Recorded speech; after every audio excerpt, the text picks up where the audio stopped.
నమస్తే, welcome to BCN news. నేను విజయలక్ష్మి. ముందుగా ముఖ్యాంశాలు. రాజేష్ మహాసేన తనపై సోషల్ మీడియాలో పెడుతున్న పోస్టులకు స్పందించిన డిప్యూటీ స్పీకర్ రఘురామ.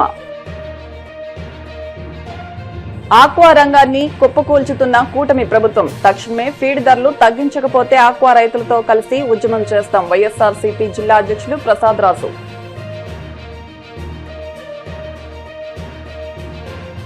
మహానాడు సభలను జయప్రదం చేయండి. భీమవరం నియోజకవర్గ టీడీపీ ఇన్ఛార్జ్ తోట సీతారామలక్ష్మి. విద్యా వైద్య రంగానికే తలమానికం డాక్టర్ చినమిల్లి సత్యనారాయణరావు. సంతాప సభలో ఎమ్మెల్సీ గోపిమూర్తి.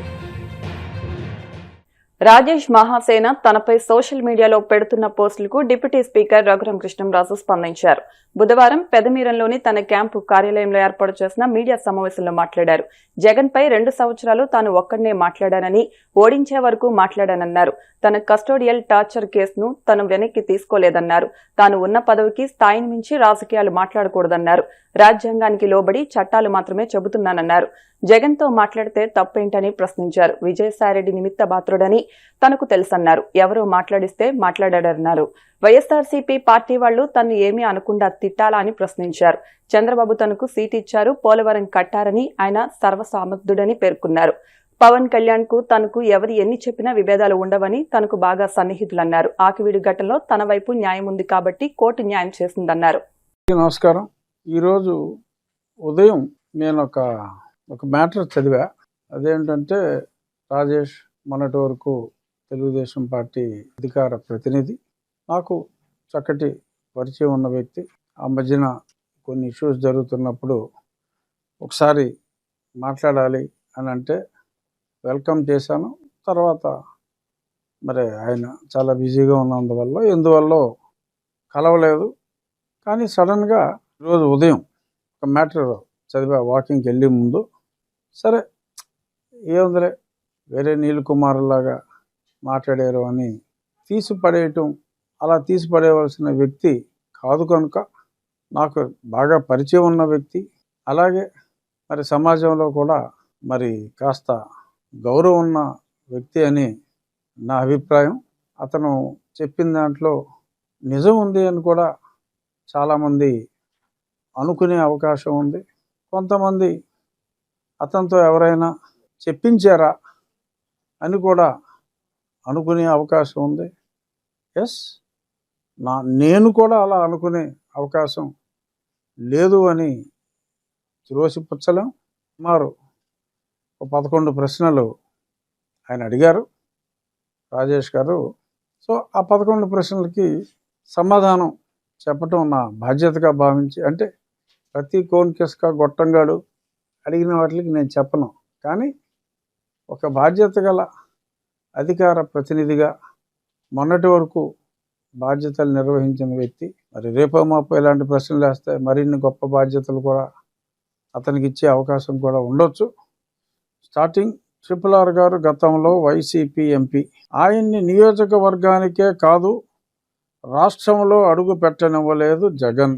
Yes, correct. అంతేకాదు వైసీపీ వాళ్ళు ఆయన్ని వేలాడదీసి కొట్టి చంపాలని చూశారు, నీచంగా తిట్టారు. ఇది ఎస్, వేలాడదీయలేదు, బట్ పడుకోబెట్టి కాళ్ళు కట్టి చేతులు పట్టుకుని కొట్టారు, నీచంగా తిట్టారు, కరెక్టే. అయితే ఇప్పుడు RRR గారు టీడీపీ ఎమ్మెల్యేగా గెలిచారు, ఇది నిజమే రాశారు.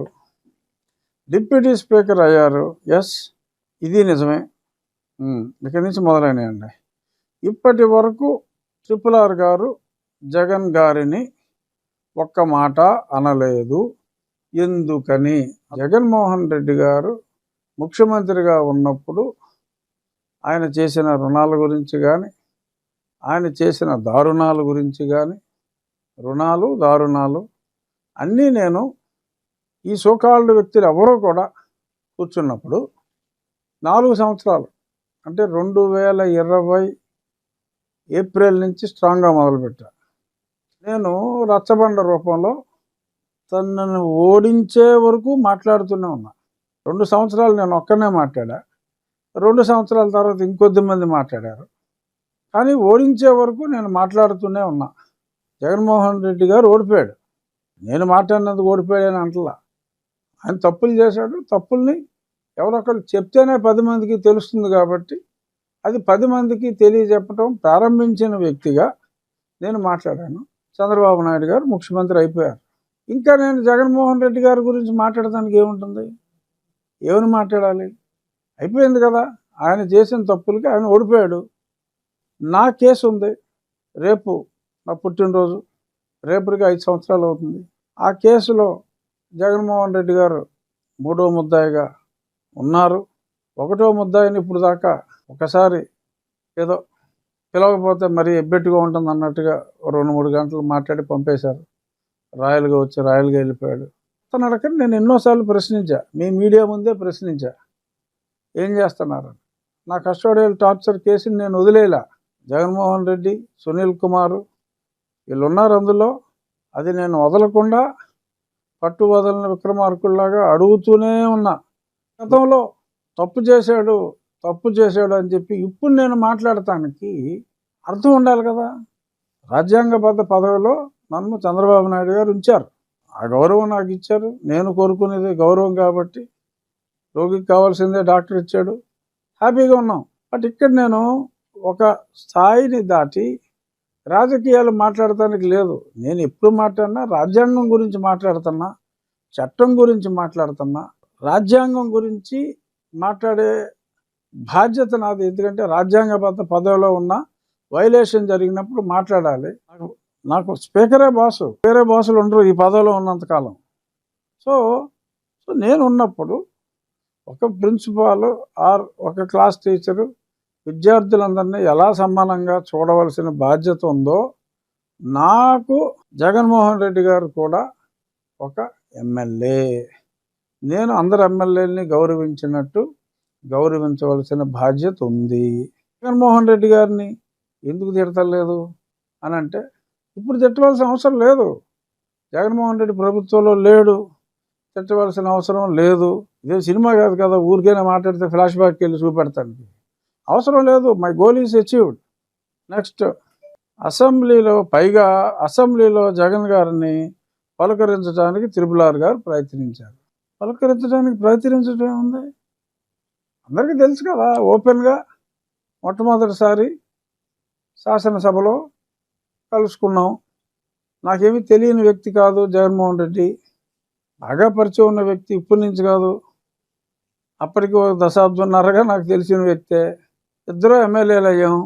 నేను మాజీ ఎంపీని, అతను మాజీ ముఖ్యమంత్రి. ఇద్దరు ఎమ్మెల్యేలు అయ్యాం. తోటి ఎమ్మెల్యేలను పలకరించుకోరా? మీడియా కూడా కూసింది కదా. జగన్మోహన్ రెడ్డిని పలకరించిన రఘురామకృష్ణరాజు పలకరించడానికి ప్రయత్నం చేయటం ఏంటి? పలకరించా, మాట్లాడా, సభ అంతా చూస్తూ ఉండగానే మాట్లాడా. నెక్స్ట్, త్రిపుల్ గారిని నీచంగా తిట్టిన విజయసాయి రెడ్డి గారితో ఇష్టంగా మాట్లాడుతున్నారు. ఏముంది ఇందులో, కలిసినప్పుడు మాట్లాడుకుంటాం.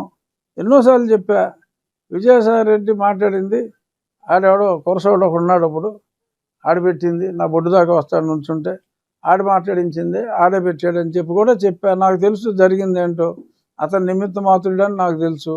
ఎవడో మాట్లాడించాడు, ఎవడో రాశాడు, పెట్టాడు, అది నాకు తెలుసు. అలాగా గుర్తెట్టేసుకుని ఇంకా మనుషులు అన్నోళ్ళతోటి రిలేషన్ చంపేసుకుంటావా? సింపుల్ కామన్ సెన్స్ అమ్మా.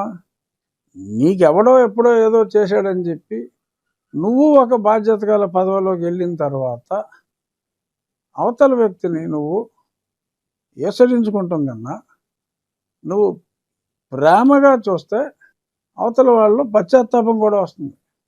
ఇప్పుడు 10 రోజుల ముందు అదే పార్టీ నుంచి, లేదా నెల రోజుల ముందు అదే పార్టీ నుంచి వచ్చిన వాళ్ళు మంత్రివర్గంలో ఉన్నారా, ఎంపీలుగా ఉన్నారా?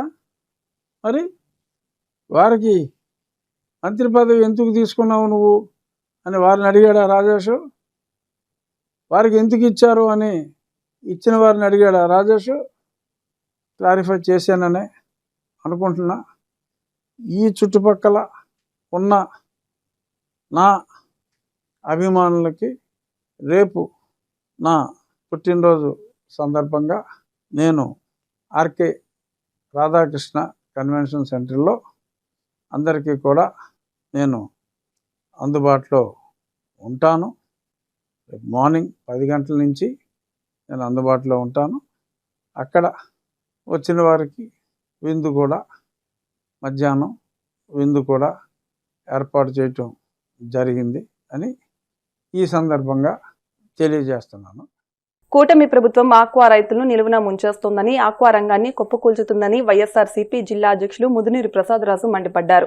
భీమవరంలోని జిల్లా వైఎస్ఆర్సీపీ కార్యాలయంలో బుధవారం జరిగిన విలేకరుల సమావేశంలో ఆయన మాట్లాడారు. ఆక్వా ఫీడ్ ధరల పెంపుపై వైఎస్ఆర్సీపీ తీవ్రస్థాయిలో స్పందించి ప్రభుత్వంపై విమర్శలు గుప్పించారు. ఆక్వా ఫీడ్ ధరల పెంపు దారుణమని, ప్రభుత్వ పెద్దలు ఫీడ్ కంపెనీలు కుమ్మక్కై ఆక్వా రైతులను దోపిడీ చేస్తున్నారని ఆరోపించారు. ప్రతి నెల ఫీడ్ కంపెనీల నుంచి ప్రభుత్వ పెద్దలకు ముడుపులు అందుతున్నాయని, అందుకే ధరల పెంపును అడ్డుకోలేదని విమర్శించారు. తక్షణమే ఫీడ్ ధరలు తగ్గించకపోతే ఆక్వా రైతులతో కలిసి ఉద్యమం చేస్తామని హెచ్చరించారు. కూటమి ప్రభుత్వం వచ్చిన తర్వాత ఫీడ్ ధరలు ఏకపక్షంగా వ్యవహరిస్తుందని, ప్రతి నెల టీడీపీ కేంద్ర కార్యాలయానికి ముడుపులు వెళ్తున్నాయని ఆరోపించారు.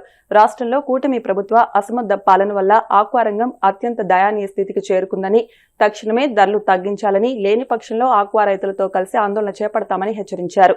ఆక్వా ఫీడ్ కంపెనీలు, అధికార పార్టీ నేతలు కుమ్మక్కై రైతులను దోచుకుంటున్నారని, ఫీడ్ ధరలపై సుంకాలు తగ్గినప్పుడు టన్నుకి 25,000 తగ్గించాల్సిన ప్రభుత్వం కేవలం 4,000 తగ్గించి చేతులు దులుపుకుందన్నారు. యూనిట్ విద్యుత్కి ₹50 సబ్సిడీ ఇస్తామని చెప్పి అధికారంలోకి వచ్చిన కూటమి ప్రభుత్వం 2 ఏళ్లు కావస్తున్నా పైసా సబ్సిడీ ఇవ్వలేదన్నారు. వైఎస్ జగన్ హయాంలో 50,800 ఆక్వా కనెక్షన్లకు 5 ఏళ్లలో 3,640 కోట్లు సబ్సిడీగా ఇస్తే నేడు ఒక్క కొత్త కనెక్షన్ కూడా ఇవ్వకుండా సూపర్ 6 సూపర్ సక్సెస్ అంటూ ప్రగల్భాలు పలుకుతున్నారని విమర్శించారు. ఎమ్మెల్సీ కౌరు శ్రీనివాస్, భీమవరం, ఉండి నియోజకవర్గాల ఇన్ఛార్జీలు Chirumilli Venkatrayudu, PVL Narasimharaju, parliament incharge Guduri Umabala, Medidi Johnson, party రాష్ట్ర కార్యదర్శి ఏఎస్ రాజులు మాట్లాడారు. ఆక్వా రైతులందరూ కూడా ఈ 2 సంవత్సరాల ఈ కూటమి ప్రభుత్వంలో ఎంతగానో ఎదురు చూస్తున్నారు. ఎందుకంటే ఎన్నికల ముందు ఆక్వా రైతుల కోసం జగన్ గారు చేస్తున్నటువంటి అభివృద్ధి సంక్షేమం కాకుండా ఆక్వా రైతులకు ఇచ్చినటువంటి సపోర్ట్ కన్నా మేము మిన్నగా చేస్తామని ఇక్కడికి వచ్చినటువంటి కూటమి నాయకులందరూ కూడా హామీలు ఇచ్చున్నారు. కానీ ఈ రోజున ఆక్వా రైతు పరిస్థితి చూస్తే దిగాలుగా అందరూ కూడా ఇబ్బంది పడేటువంటి పరిస్థితిని ఎదుర్కొంటూ ఉన్నారు. ఆక్వాకల్చర్ చేయటమే కష్టంగా, భారంగా మారినటువంటి సందర్భం ఈ ప్రభుత్వంలో చూస్తూ ఉన్నాం. ఎందుకంటే భారతదేశంలోనే అత్యధికంగా 4,50,000 ఎకరాల్లో ఈ ఆంధ్ర రాష్ట్రంలో ఆక్వా సాగు జరుగుతూ ఉంది. సుమారు 10 లక్షల టన్నులు పర్ ఇయర్ మన రాష్ట్రం నుంచి ఎక్స్పోర్ట్ అవుతూ ఉంది. జీడిపిలో వ్యవసాయ అనుబంధ రంగాల్లో ఫస్ట్ ప్లేస్లో ఈ రాష్ట్రానికి ఆదాయం తీసుకురావడంలో ఆక్వా రంగం ముందుంది. గతంలో ఇలాంటి ఆక్వా రంగాన్ని గుర్తించి అనేక రకాలైనటువంటి ప్రోత్సాహం అందించాలా. గతంలో ఎప్పుడూ కూడా ఆక్వా రంగాన్ని ప్రభుత్వాలు సహకరించినటువంటి సందర్భాలు లేవు. అలాంటిది జగన్మోహన్ రెడ్డి గారు వచ్చిన తర్వాత ఆక్వా రంగాన్ని ఒక ప్రధాన రంగంగా తీసుకురావటం జరిగింది. ఎందుకనంటే ఇంత రాష్ట్రానికి ఆదాయం ఇచ్చేటువంటి ఆక్వా రంగానికి గతంలో ఒక ఫీడ్ మేతలు పెరిగితే నియంత్రణ ఉండేది కాదు, సీడ్ మంచి క్వాలిటీ అందుబాటులో ఉండేది కాదు. ఒకవేళ పండించినటువంటి పంట రొయ్యల్ని అమ్ముకోవడానికి ఇష్టం వచ్చినటువంటి రేటుకి అమ్మేటువంటి పరిస్థితి, ఆ రోజున ఎక్స్పోర్టర్స్ ఏ రేట్ పెడితే ఆ రేటుకి అమ్మేటువంటి పరిస్థితి గతంలో ఉండేది.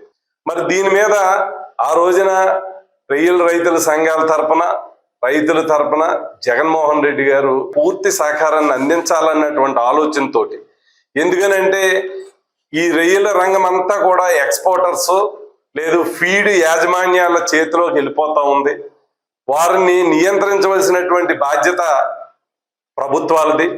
అందువల్ల ప్రభుత్వం ఆ రోజున ఆక్వా రంగాన్ని అన్ని రకాలుగా సపోర్ట్ చేయడానికి ఆంధ్రప్రదేశ్ ఆక్వా కల్చర్ డెవలప్మెంట్ అథారిటీని ఏర్పాటు చేసి అప్ అండ్ డౌన్స్ వచ్చినప్పుడు ఏ రకంగా చర్యలు తీసుకోవాలి, ఒకవేళ మేతలు పెంచినా, రొయ్యల మేతలు రేట్లు పెంచినా, లేదు ఒక సీడ్ క్వాలిటీ తగ్గినా, లేదు ఎక్స్పోర్ట్ చేసేటప్పుడు మరి ఒకేసారి మరి రేట్లు తగ్గిస్తే దీని నియంత్రణ ప్రభుత్వం చేతిలో ఉండే విధంగా, ఒకవేళ ఎవరైనా దాన్ని అధిగమిస్తే వారి మీద యాక్షన్ తీసుకునేటువంటి చట్టం చేసి మరి ఈ రోజున రైతులకి అన్ని విధాలుగా ఒక భరోసాగా ఆ రోజు ప్రభుత్వం, జగన్మోహన్ రెడ్డి గారి ప్రభుత్వం నిలిచింది. కరోనా లాంటి విపత్తు వచ్చినా కూడా ఆ రోజున అన్ని రకాలుగా ప్రభుత్వం సహకారం అందించింది. మరి ప్రధానమైనటువంటి ఖర్చు రైతులకి కరెంటు.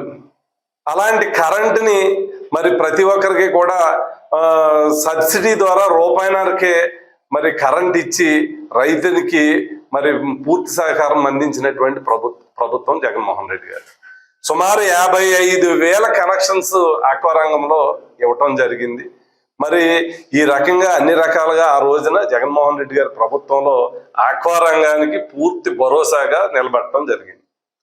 మరి ఎన్నికల ముందు చెప్పున్నారు, చంద్రబాబు నాయుడు గారు చాలా హామీలు ఇచ్చున్నారు. ఆక్వా రంగానికి పూర్తి సపోర్ట్గా ఉంటామన్నారు. రూపాయిన్నర కరెంటు ఎకరాలు లెక్కలేదు, లేదు aqua zone, non aqua zone లేదు, మొత్తం అందరికీ కూడా రైతులందరికీ ఇస్తామని మాట ఇచ్చున్నారు. కానీ ఈ రోజున చూస్తే పరిస్థితి ఆక్వా రైతు నడ్డి విరిచేటువంటి పరిస్థితి ఏర్పడింది. ఈ ప్రభుత్వం పూర్తిగా వైఫల్యం చెందింది. ఎందుకనంటే ఒక నియంత్రణ వారి చేతిలో, ప్రభుత్వం చేతిలో లేదు. గతంలో ఫీడ్ రేట్లు 3 సార్లు పెంచున్నారు. కరోనా సాగుతోటి ఇంకొక సాగుతోటి 6 రూపాయల పైచిలకు రేట్లు పెంచున్నారు. 3 సార్లు పెంచినప్పుడు ప్రభుత్వం జోక్యం చేసుకుని ఆ రేట్లను తగ్గించినటువంటి విషయాన్ని మీకు గుర్తు చేస్తా ఉన్నా. వచ్చేటువంటి ఏమో ఉత్పత్తి చేసి కష్టపడి తయారు చేస్తే రైతుకు మిగిలేదు లేదు. ఇవాళ లీజులు, కరెంటు అన్ని ఖర్చులు పెరిగినాయి. ఇవన్నీ చూస్తే రైతులు నష్టపోయేటువంటి పరిస్థితి. దీన్ని వైఎస్ఆర్ పార్టీ తరఫున పూర్తి స్థాయిలో ఖండిస్తా ఉన్నాం. మరి మీరు కనుక ఈ ఫీడ్ ధరలను తగ్గించకపోతే భవిష్యత్తు రోజుల్లో మంచి ఉద్యమం చేస్తాం. తొందరలోనే ఆక్వా రైతులందరి తరఫున భీమవరంలో పోరాటం చేయడానికి మేమందరం కూడా సిద్ధంగా ఉన్నాం. మీరు 2-3 రోజుల్లో వెంటనే మీరు తీసుకున్నటువంటి నిర్ణయాన్ని వెనక్కి తీసుకోవాలని మేము రైతుల తరఫున డిమాండ్ చేస్తా ఉన్నాం. ముందుగా మీడియా మిత్రులందరికీ కూడా నా ఉదయపూర్వ నమస్కారాలు తెలియజేసుకుంటున్నా. మన ఆంధ్ర రాష్ట్రంలో భీమవరం అంటే ఒక ఆక్వా హబ్గా మంచి పేరు గాంచిన ప్రాంతం. మరి అటువంటి ప్రాంతంలో అనేక మంది మరి ఆక్వా రంగానికి సంబంధించిన రైతులందరూ కూడా ఇక్కడ ఉండటం జరిగింది. కానీ ఈ కూటమి ప్రభుత్వం అధికారంలోకి వచ్చి దాదాపు 2 సంవత్సరాలు అయింది. ఈ 2 సంవత్సరాల్లో ఆక్వా రైతుల పరిస్థితి ఏంటన్నది ఒక్కసారి మనం గమనించినట్లయితే నిజంగా ఆక్వా జోన్లో ఉన్నటువంటి వారందరికీ, నాన్ ఆక్వా జోన్లో ఉన్నటువంటి అందరికి కూడా రూపాయిన్నర కరెంట్ ఇస్తానని చెప్పేసి ఆ రోజు ఎన్నికల ముందు హామీలు ఇవ్వటం, మరి ఎన్నికలైన తర్వాత అధికారంలోకి వచ్చిన తర్వాత ఈ 2 సంవత్సరాల కాలంలో ఇప్పటి వరకు కూడా మరి ఏదైతే aqua zone, non aqua zone అని చెప్పారో దాన్ని అధికారంలోకి వచ్చిన తర్వాత 6 నెలలు పోయిన తర్వాత మొత్తం ఎంతమంది రైతులు ఉన్నారని చెప్పేసి మరి రాష్ట్ర వ్యాప్తంగా సర్వే చేయించడం. ఆ సర్వేలో దాదాపు ఇంకా 14,000 ఆక్వా రైతులకి మనం రూపాయిన్నర కరెంటు సబ్సిడీ ఇవ్వాల్సిన బాధ్యత ఉందని చెప్పేసి ప్రభుత్వమే తేల్చడం జరిగింది. కానీ ఈ రోజుకి కూడా ఆ ఆక్వా రైతులకి ఆ రూపాయిన్నర సబ్సిడీ ఇచ్చిన దాఖలాలు ఎక్కడా లేవు. గతంలో మరి మా నాయకుడు జగన్మోహన్ రెడ్డి గారు ఏ విధంగా రైతులను ఆదుకున్నారో ఖచ్చితంగా మేము ప్రతిపక్షంలో ఉన్నప్పటికి కూడా ఈరోజు ఆక్వా రైతులకి అందరికి కూడా అండగా ఉంటాం. రేపు రాబోయే రోజుల్లో ఏదైతే ఇప్పుడు 10 నుంచి 12,000 రూపాయలు టన్నుకు పెంచారో అవి వెంటనే తగ్గించకపోతే ఈ ఆక్వా రైతులందరికి కూడా వైఎస్ఆర్ కాంగ్రెస్ పార్టీ తరఫున మేము అందరం అండగా ఉండి తగ్గే వరకు కూడా మరి రాష్ట్ర ప్రభుత్వం దిగొచ్చే వరకు కూడా మేము ఈ కార్యక్రమం చేస్తామని చెప్పేసి కూడా ఈ సందర్భంగా తెలియజేస్తున్నాం. మన రాష్ట్ర కోస్తా ఏరియాలో ముఖ్యమైన జీవనాధారమైన ఆక్వాకల్చర్ ఈరోజు అనేక ఇబ్బందుల్ని ఎదుర్కొంటుంది.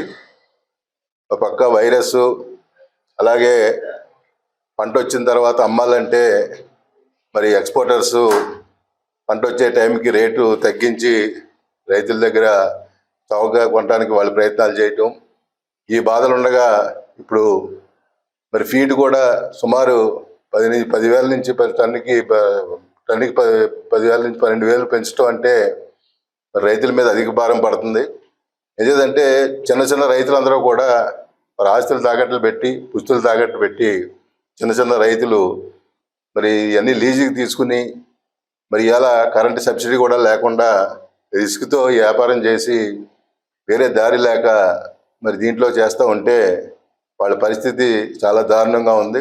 మరి ఇదివరకు జగన్మోహన్ రెడ్డి గారు అయితే ఎప్పుడు కూడా రేటు పెంచినా వెంటనే వాళ్ళందరితో కూడా మీటింగ్ ఏర్పాటు చేసి వాళ్ళందరినీ పిలిపించి, ఎవరైతే మ్యానుఫ్యాక్చరర్స్ ఉన్నారో వాళ్ళందరినీ పిలిపించి రేట్లు తగ్గించిన విషయాలు కూడా మనందరికీ తెలుసు.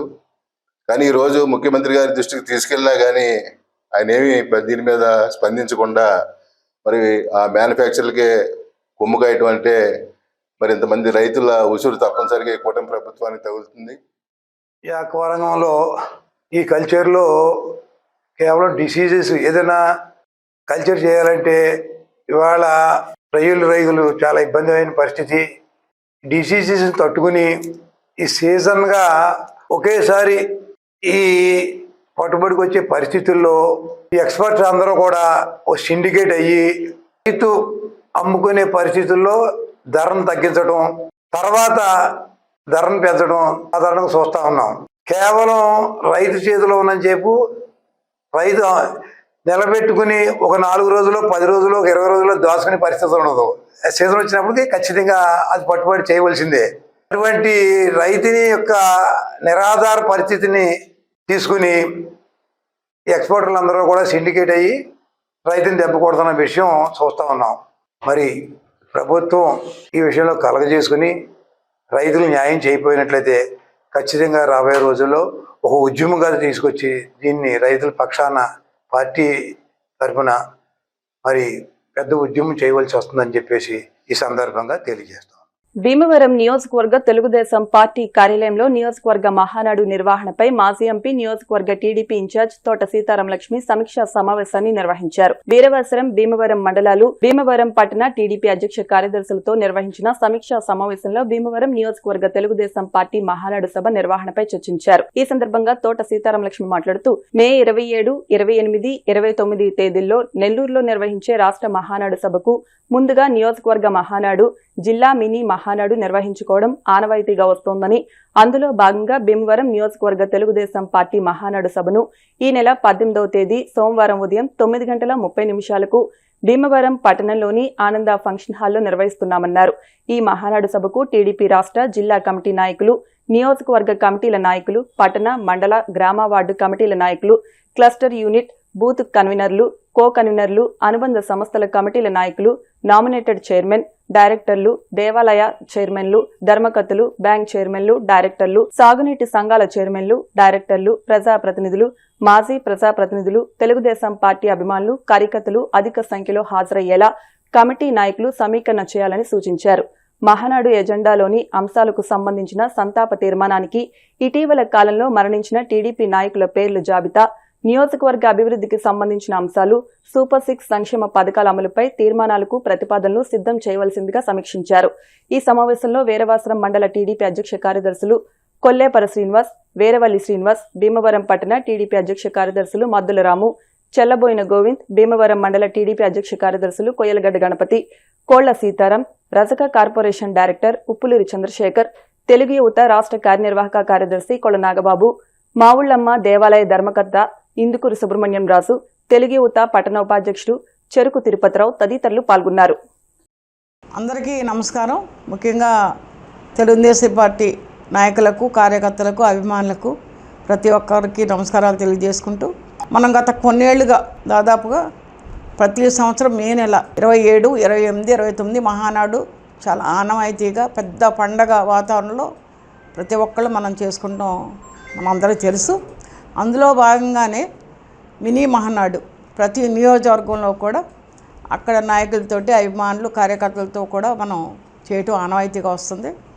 ఈసారి కూడా మన అధికారంలో ఉన్నాం, దాదాపుగా 2 సంవత్సరాలు అయింది కూటమి ప్రభుత్వం ఉన్నాం. ఇప్పుడు కూడా మినీ మహానాడు 18వ తారీఖున 10 గంటలకు ఆనంద ఫంక్షన్ హాల్లో, ఇప్పుడు ఇక్కడ మన టౌన్ అధ్యక్షులు ఉన్నారు, అలాగే రూరల్ అధ్యక్షులు ఉన్నారు, అలాగే వీరవాసన మండల ప్రెసిడెంట్ అధ్యక్షులు ఉన్నారు, నాయకులు అందరూ కూడా ఇక్కడ ఉన్నారు. వీళ్ళందరూ కూడా ఇప్పుడే మాట్లాడటం జరిగింది. ప్రతి ఒక్కళ్ళు కూడా ఇందులో అభిమానులు కావచ్చు, కార్యకర్తలు కావచ్చు, మినీ మహానాడికి ప్రతి ఒక్కళ్ళు కూడా తప్పకుండా రావాలి. ఎందుకంటే ఈ వేళ కూడా వెళ్ళి ఎక్కడికక్కడే ఆ మండలంలో మీటింగ్ చేసుకుని అక్కడ ఉన్న అభిమానుల్ని, కార్యకర్తలని, సీనియర్ నాయకుల్ని గౌరవిస్తూ ఈ కార్యక్రమాన్ని ఆహ్వానించడం జరుగుతుంది. మనందరికీ తెలుసు, ఈ పార్టీ ఆవిర్భావం దినోత్సవం మనమే చేసాం. ఇప్పుడు మహానాడు పెద్ద పండగ వాతావరణంలో చేయడం కూడా మనందరికీ తెలుసు. 18వ తారీఖున మినీ మహానాడు మన నియోజకవర్గంలో భీమవరంలో జరగటం ఆనంద ఫంక్షన్ హాల్లో, అలాగే జిల్లా మహానాడు కూడా 23, 24 డేట్ల్లో కూడా అది కూడా పెట్టడం జరుగుతుంది. 27, 28, 29వ తారీఖుల్లో కూడా మహానాడు నెల్లూరులో పెట్టడం అనేది మీరందరూ కూడా చూస్తున్నారు. ప్రతి ఒక్కళ్ళు కూడా ఇందులో కూడా కొన్ని తీర్మానాలు చేయటం కూడా ఉంటుంది. ఎవరైనా పార్టీలో ఎప్పటి నుంచో ఉండి పాపం వాళ్ళు డెత్ అయిన వాళ్ళకి కానీ, అలాగే అక్కడున్న ఇబ్బందుల గురించి కానీ ప్రతిదీ కూడా తీర్మానం చేసి మనం అక్కడికి అమరావతికి పంపడం జరుగుద్ది. ఈ లోపల ఇవన్నీ కూడా 29, 28 కూడా అక్కడ జరిగే మహానాడులో చర్చించడం కానీ తీర్మానం చేయడం కానీ జరుగుద్ది. ఇది ఒక ఆనవాయితీగా వస్తుంది. ఇది ప్రతి తెలుగుదేశం పార్టీ కార్యకర్తకు కానీ, అభిమానులకు కానీ ప్రతి ఒక్కరికి కూడా ఒక పండగ వాతావరణంలో ఈ కార్యక్రమం చేయడం మనందరికీ తెలుసు. కాబట్టి మీరందరూ కూడా ప్రతి ఒక్కళ్ళు కూడా ఇందులో తెలుగుదేశం పార్టీ అంటే ఒక కమిట్మెంటు, ఒక నిబద్ధత కలిగిన పార్టీ, కార్యకర్తల పార్టీ మెయిన్గా ఇది. ప్రతి ఒక్కళ్ళు ఇందులో మమేకమయ్యి 18న మనం మినీ మహానాడు ఆనంద ఫంక్షన్ హాల్కి ప్రతి ఒక్కళ్ళు వచ్చి విజయవంతం చేయాలని మనస్ఫూర్తిగా కోరుకుంటూ ప్రతి ఒక్కరికి ధన్యవాదాలు తెలియజేస్తాను. నీట్ పరీక్ష రద్దు కావడంతో చాలా మంది విద్యార్థులు నిరుత్సాహానికి లోనవుతున్నారని, పరీక్ష గురించి ఆందోళన చెందకుండా ధైర్యంగా ముందుకు సాగాలని భీమవరం అన్ అకాడమీ డైరెక్టర్ కలిదిండి కృష్ణవర్మ అన్నారు. నీట్ రీ ఎగ్జామ్కు సంబంధించిన పూర్తి ప్రిపరేషన్లో తాము అండగా ఉంటామన్నారు. సరైన మార్గదర్శకత్వం, ప్రణాళికతో విద్యార్థుల విజయానికి సహాయం చేస్తామని తెలియజేశారు. ఈ నెల 19వ తేదీ నుండి నెల రోజుల పాటు నీట్ ట్రాష్ కోర్సును ప్రవేశపెడుతున్నామని, అనుభవజ్ఞులైన అధ్యాపకులచే ఇచ్చే శిక్షణ విద్యార్థులకు ఎంతో ఉపయోగపడుతుందన్నారు. ఈ అవకాశాన్ని విద్యార్థులు సద్వినియోగం చేసుకోవాలని కోరారు. మరిన్ని వివరాల కోసం తమ బ్రాంచ్ను సందర్శించాలని కోరారు. భీమవరం పట్టణంలో ప్రారంభించినటువంటి మొట్టమొదటి సంవత్సరంలోనే అన్ అకాడమీ సెంటర్ని ప్రోత్సహిస్తున్నటువంటి తల్లిదండ్రులకి, పట్టణ ప్రముఖులకి, అదేవిధంగా విద్యార్థులకి అందరికీ కూడా అన్ అకాడమీ సెంటర్ తరఫున ధన్యవాదాలు తెలియజేస్తున్నాం. పెద్ద ఎత్తున ఇక్కడ నిర్వహిస్తున్నటువంటి విద్యా ప్రమాణాలు ఏవైతే ఉన్నాయో, క్రమశిక్షణ ఏదైతే ఉందో దాన్ని ప్రోత్సహిస్తున్నటువంటి మీ అందరికీ ధన్యవాదాలు తెలియజేస్తూ, దురదృష్టకరమైనటువంటి సంఘటన ఏంటంటే, ఏదైతే యూజీ నీట్ ఎగ్జామినేషన్ మరి మే 3వ తారీఖున జరిగిందో మెడికల్ ఎంట్రన్స్ కోసం, మరి నేషనల్ వైడ్గా జరిగినటువంటి ఎంట్రన్స్కి లక్షలాది మంది విద్యార్థులు ఎంతో శ్రమించి 2 సంవత్సరాల పాటు కష్టపడి మరి పరీక్షకు హాజరైతే, కొంతమంది చేసినటువంటి అరాచకపు చర్యల వల్ల దేశవ్యాప్తంగా ఉన్నటువంటి తెలివైనటువంటి పిల్లలు ఎంతోమంది ఈరోజు పరీక్ష రద్దు అవడం వల్ల ఇబ్బంది పడుతున్నటువంటి సంఘటన మీ అందరికీ తెలిసిందే. ఇది చాలా దురదృష్టకరం.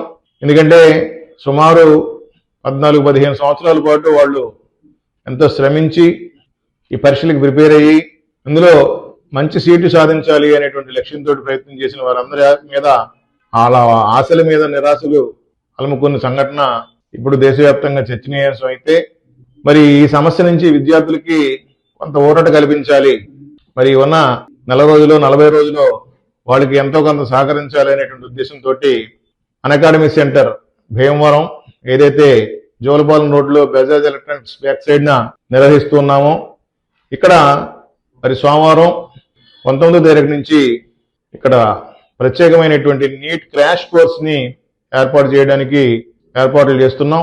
ఇది విద్యార్థి లోకాన్ని అందరికీ కూడా ఎంతో ఉపయోగపడుతున్నటువంటి ఆలోచనతో ఉన్నాం. మరి ఏదైతే ఈ 40 రోజుల పాటు ఇక్కడ క్రాష్ కోర్స్ నిర్వహిస్తామో, ఇందులో అనుభవజ్ఞులైనటువంటి అధ్యాపకుల యొక్క సహకారంతో, నిష్ణాతులైనటువంటి ఉపాధ్యాయుల యొక్క పర్యవేక్షణలో మరి నీట్ శిక్షణ అనేటువంటిది ఇవ్వడం జరుగుతుంది. ఇక్కడ రెగ్యులర్గా అన్ని సబ్జెక్ట్స్లోనూ కోర్సుని అందిస్తూనే మోడల్ టెస్టులు నిర్వహించడం, తిరిగి వాళ్ళ సమయం వృధా కాకుండా వాళ్ళు ఎగ్జామినేషన్ ప్రిపేర్ అయ్యేలాగా వాళ్ళని ట్రైన్ చేయడం అనేటువంటి కార్యక్రమం, వాళ్ళు తిరిగి మంచి ర్యాంకులు పొందేటువంటి అవకాశాన్ని కల్పించడం అనేటువంటిది దీని వెనకాల ఉన్నటువంటి ఉద్దేశం. తప్పనిసరిగా ఈ అవకాశాన్ని పాలకొల్లు పట్టణం, భీమవరం పట్టణం, ఆకువీడి పట్టణం, అదేవిధంగా చుట్టూ ఉన్నటువంటి నరసాపురం, తణుకు, తాడేపల్లి కూడా ఉన్నటువంటి పట్టణాల నుంచి ఉన్నటువంటి ప్రజలంతా కూడా మరి వాళ్ళ యొక్క చిన్నారులు ఎవరైతే నీట్ ఎంట్రన్స్ కోసం రాశారో దీన్ని సద్వినియోగం చేసుకుంటారని, ఈ కాలాన్ని వాళ్ళు మరింత సద్వినియోగం చేసుకుని మరింత మంచి ర్యాంకులు సాధించడానికి వినియోగించుకుంటారని ఆశిస్తూ, సోమవారం జరగబోయేటువంటి ఈ క్లాసులు ప్రారంభోత్సవం ఏదైతే ఉంటుందో దానికి ముందుగానే మరి పరిమిత సంఖ్యలోనే సీట్లు ఉంటాయి కాబట్టి విద్యార్థులు వెంటనే మీ సీట్ను రిజర్వ్ చేసుకోవాల్సిందిగా, మీ పేరును రిజిస్టర్ చేసుకోవాల్సిందిగా కోరుతున్నాం. రిజిస్టర్ చేసుకునేటువంటి వాళ్ళు మరి సెంటర్ని సంప్రదించండి.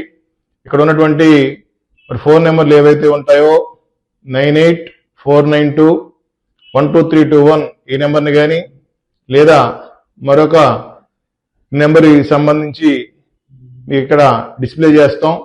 ఆ డిస్ప్లే చేసినటువంటి నెంబర్కి కానీ మీరు మీ పేరుని పంపించి రిజిస్టర్ చేసుకోవచ్చు. పూర్తి వివరాలు కావాల్సినటువంటి వాళ్ళు సెంటర్లో స్వయంగా సంప్రదిస్తారని ఆకాంక్షిస్తున్నాం. నీట్ ఎగ్జామినేషన్ ఏదైతే రద్దు చేయబడిందో ఆ విషయాన్ని దృష్టిలో ఉంచుకుని నిరుత్సాహం గురికి కాకుండా ఉన్న సమయం ఏదైతే ఉందో 30 రోజుల పాటు 35 రోజుల పాటు సమయం మనకు దొరుకుతుందో ఆ సమయాన్ని సద్వినియోగం చేసుకుని తప్పనిసరిగా మరింత మెరుగైనటువంటి ర్యాంకులు సాధించడానికి కృషి చేస్తారని, అలా కృషి చేయడానికి మా సహాయ సహకారాలు మీకు అందిస్తామని సందర్భంగా తెలియజేసుకుంటూ మీ అందరికీ స్వాగతం పలుకుతున్నాం. ఇప్పుడు కాసేపు ప్రకటనలు.